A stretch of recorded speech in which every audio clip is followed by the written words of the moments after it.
नमस्कार दोस्तों, आप सभी का स्टॉक इजी में स्वागत है। दोस्तों, आज हम यहाँ पे दो शेयर्स को कंपेयर करने वाले हैं। यानी कि जैसे कि आप देख रहे हैं इस समय किस तरह बाजार में गिरावट आई है, तो ये हमारे लिए काफ़ी अच्छा अपॉर्चुनिटी है कि हम अच्छे स्टॉक को यहाँ पे पिक करें और उसमें इन्वेस्टमेंट करके एक अच्छा मुनाफा कमाएं। अगर आप यहाँ पे देखेंगे तो यहाँ पे काफ़ी सारे सेक्टर्स में काफ़ी सारे शेयर्स है। यानी कि अगर आप आईटी सेक्टर से लेंगे तो उसमें कौन से अच्छे स्टॉक्स हैं, अगर आप एफएमसीजी सेक्टर देखें तो उसमें कौन से स्टॉक्स हैं। इन सारे सेक्टर से एक अच्छे अच्छे स्टॉक को पिक करके इन्वेस्टमेंट करना ये इस समय हमारे लिए काफ़ी ज़रूरी है। जैसे कि आज का जो हमारा सेक्टर है वो पेंट सेक्टर है, यानी कि Asian paint versus Berger paint. यानी कि इन दोनों शेयर्स में से कौन से शेयर ज़्यादा अच्छे हैं, किस में हम इन्वेस्टमेंट कर सकते हैं। किसी भी शेयर में इन्वेस्टमेंट करने से पहले आपको कुछ चीज़ों का ध्यान देना होता है। जैसे कि आपको ये देखना होता है कि वो शेयर का ट्रेंड किस तरफ है, यानी कि ऊपर की साइड है, नीचे की ओर है, या फिर वो साइडवेज है। क्योंकि जब भी शेयर्स, अगर आप किसी भी शेयर में अगर वो शेयर अच्छा परफॉर्मेंस नहीं कर रहा है, वो शेयर का जो ट्रेंड है वो डाउन साइड है, आप उसमें इन्वेस्टमेंट करते हैं तो आपको वहां से मुनाफा कमाना काफ़ी मुश्किल हो जाता है। हो सकता है आपको उसमें लॉस भी झेलना पड़े। तो अगर हम किसी भी शेयर में इन्वेस्टमेंट करते हैं, सबसे पहले हम ये देखते हैं कि स्टॉक का ट्रेंड कैसा है, अपसाइड है, डाउन साइड है, साइडवेज है। नेक्स्ट हम ये देखते हैं कि प्रमोटर्स की होल्डिंग क्या है, उस शेयर का मार्केट कैपिटल कितना है, कंपनी के ऊपर कोई कर्ज है या कंपनी कर्ज मुक्त कंपनी है, कंपनी का रिटर्न ऑन इक्विटी क्या है। ये सारी चीजें हम देख के तब उन स्टॉक्स में हम इन्वेस्टमेंट करते हैं। यहाँ पे हम देखेंगे पहले प्रमोटर्स की होल्डिंग। यानी कि यहाँ पे जो प्रमोटर्स की होल्डिंग है, क्या इसमें शेयर्स में उन्होंने खुद ने कितने होल्ड किए हुए शेयर, कितनी पकड़ है उनकी खुद के शेयर में, ये जानना हमारे लिए काफ़ी ज़रूरी होता है। जैसे अगर आप यहाँ पे देखेंगे एशियन पेंट का, तो आप यहाँ पे देखेंगे उनकी 50% से ज़्यादा होल्डिंग है, 50% से ज़्यादा पकड़ उनकी अपनी शेयर में है।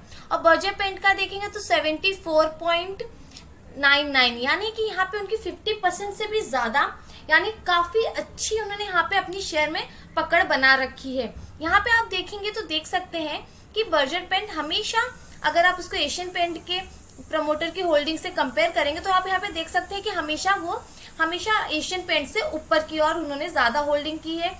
इनका ट्रेंड देखेंगे तो आपको यहाँ पे अपसाइड दिखेगा। नेक्स्ट हम यहाँ पे देखेंगे कि इंस्टीट्यूशनल्स इस शेयर में कितने इंटरेस्टेड हैं, उनकी कितनी पकड़ है ये शेयर में।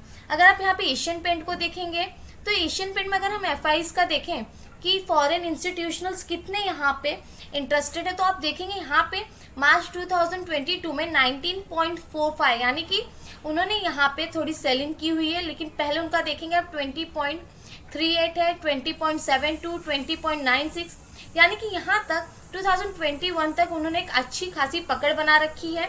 और यहाँ भी उन्होंने कुछ ज़्यादा सेलिंग नहीं की शेयर्स की, यहाँ भी उनकी 19.45 पकड़ है ये शेयर में। और बर्जर पेंट में देखेंगे तो एफआईएस का यहाँ पे 11.28 है, यानी कि अगर एशियन पेंट के कंपेयर में देखेंगे तो एफआईएस ने यहाँ पे कम इन्वेस्टमेंट किया हुआ है, यहाँ पे कम होल्डिंग की है। क्योंकि यहाँ पे अगर आप देखेंगे तो सेक्टर सेम है, उस हिसाब से उन्होंने यहाँ पे काफ़ी इन्वेस्टमेंट किया है।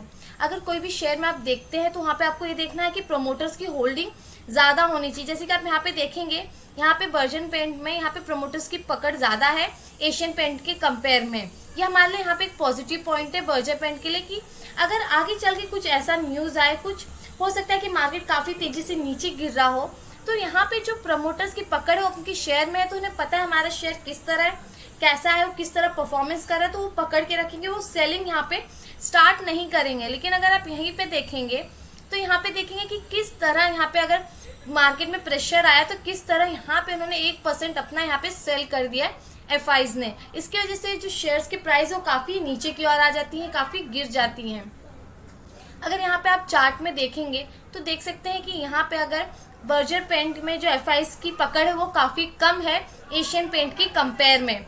नेक्स्ट यहाँ पे हम डीआई का देखेंगे कि डोमेस्टिक इंस्टीट्यूशनल्स ने यहाँ पे कितना इन्वेस्टमेंट किया हुआ है। अगर आप यहाँ पे देखेंगे तो एशियन पेंट ने में उनका 7.57 है और बर्जर पेंट में 3.41, यानी कि यहाँ पे अगर आप देखेंगे इंस्टीट्यूशनल्स ने काफ़ी कम इन्वेस्टमेंट किया हुआ है पेंट के सेक्टर में। ऊपर की ओर देखेंगे तो उन्होंने बर्जर पेंट में कम इन्वेस्टमेंट किया है, और यहाँ पे भी डीआई ने भी बर्जर पेंट में कम इन्वेस्टमेंट किया है एशियन पेंट के कंपेयर में। नीचे यहाँ पे सेल ग्रोथ देखेंगे, सेल ग्रोथ किसकी ज़्यादा अच्छी है। अगर आप यहाँ पे देखेंगे 2016 से, तो आप देखेंगे एशियन पेंट की सेल ग्रोथ अगर बर्जर पेंट के कंपेयर करें तो काफ़ी ज़्यादा है। लेकिन आप इसमें एक चीज़ देख सकते हैं कि कांस्टेंट बढ़ रही है, यानी कि एशियन पेंट भी कंटिन्यू, अगर आप इसको अपने चार्ट में लगाएंगे, आप यहाँ पे देखिए नीचे की ओर, आप देखें किस तरह ये अप ट्रेंड में है। भले वो एशियन पेंट का ग्रोथ हो या फिर आप यहाँ पे बर्जर पेंट का भी ग्रोथ देखेंगे, तो धीरे धीरे ये ऊपर की ओर ही बढ़ रहा है, इसमें आपको गिरावट नहीं देखने को मिलेगी।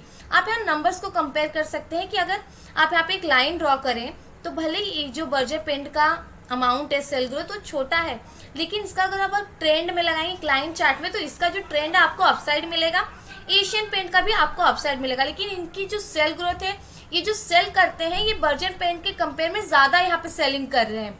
लेकिन अगर आप इसकी ग्रोथ को देखेंगे तो इन दोनों की जो ग्रोथ है वो अप ट्रेंड में आपको यहाँ पे दिखने को मिलेगी। नेक्स्ट हम इसके प्रॉफिट को देखते हैं। अगर इनकी जो सेल हो रही है वो काफ़ी अच्छी है, तो इनका प्रॉफिट भी उसी हिसाब से आना चाहिए। नीचे आप देखेंगे तो इनके प्रॉफिट में भी आपको कांस्टेंट ऊपर की ओर देखने को मिलेगा। किस तरह जो इसका ट्रेंड है आपको ऊपर की ओर देखने को मिलेगा। यहाँ पे नीचे की ओर देख सकते हैं चार्ट में, अगर आप यहाँ पे एक लाइन ड्रॉ करें, ये जो ब्लू वाला है वो एशियन पेंट है और जो ऑरेंज वाला है बर्जर पेंट है, तो दोनों यहाँ पे एक अच्छा परफॉर्मेंस दिखा रहे हैं, एक हमें पॉजिटिविटी दिखा रहे हैं कि जो इनकी सेल ग्रोथ है और इनका जो प्रॉफिट है वो एक अप ट्रेंड में, यानी कि कांस्टेंट बढ़ रहा है, इंक्रीज हो रहा है, न कि घट रहा है। नेक्स्ट हम यहाँ पे इसके डिविडेंड पे आउट को देखते हैं। अगर आप यहाँ पे इसके डिविडेंड पे आउट को देखेंगे तो यहाँ पे एशियन पेंट ज़्यादा डिविडेंड दे रहा है बर्जर पेंट के कंपेयर में। हर साल वो अपनी बढ़त बढ़ा रहा है, यानी कि डिविडेंड बढ़ा के दे रहा है। यहाँ पे अगर बर्जर पेंट के डिविडेंड को आप देखेंगे तो आपको मतलब इसके कंपेयर में, एशियन पेंट के कंपेयर में आपको ये कम डिविडेंड यहाँ पे दे रहा है। अब हम बात करेंगे ईपीएस के बारे में। ईपीएस का पहले मतलब क्या होता है हम वो जान लेते हैं। ईपीएस का फुल फॉर्म है अर्निंग पर शेयर। इसका मतलब होता है it represent the net profit of the company per each existing stock of the company. यानी कि अगर आप देख रहे हैं आपका जो नेट प्रॉफिट है, अगर आपका नेट प्रॉफिट बढ़ रहा है यहाँ पे, उसके साथ हमारा ईपीएस भी बढ़ना चाहिए। आपका ईपीएस जितना ज़्यादा होगा उसका मतलब ये होता है कि आपका स्टॉक उतना ज़्यादा अच्छा है, वो काफ़ी अच्छा स्टॉक है, बेटर स्टॉक, यानी कि आप पर स्टॉक पे कितना अमाउंट आपको मिल रहा है वो यहाँ पे हमें ये दर्शा रहा है। अगर आप यहाँ पे इसका ईपीएस देखेंगे तो आपको इसका ईपीएस भी काफ़ी अच्छा परफॉर्मेंस करते हुए दिख रहा है, यानी कि जैसा इसका नेट प्रॉफिट है अपसाइड जा रहा है, कॉन्स्टेंट ऊपर की ओर बढ़ता जा रहा है, उसी तरह इसका ईपीएस भी है। नेक्स्ट हम यहाँ पे देखेंगे कैश फ्लो।